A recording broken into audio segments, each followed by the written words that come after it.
2024-এর জুলাই আগস্টের পর দেশটা কি সত্যি সত্যি বদলে গেছে, নাকি শুধুই ক্ষমতার হাত বদল হয়েছে? যেই কোটার জন্য আন্দোলন হয় সেই কোটা আজ কোথায়?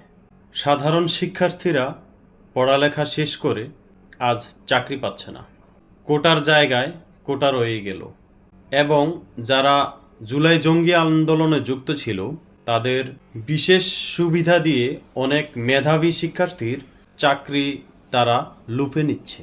মুক্তিযুদ্ধের সেই বীরদের গলায় জুতার মালা পরানো হয়েছে, যাদের রক্তে এই দেশ স্বাধীন হয়েছিল। সনাতনী ধর্মাবলম্বীদের উপর 5 আগস্টের পর থেকে আজ পর্যন্ত হামলার অভিযোগ বেড়েই চলেছে। রাষ্ট্রীয় স্থাপনা ভাঙচুরের দৃশ্য আমরা দেখেছি নিজের চোখে। প্রতিদিনের খবরের কাগজ খুললেই চুরি, খুন, ধর্ষণের সংবাদ।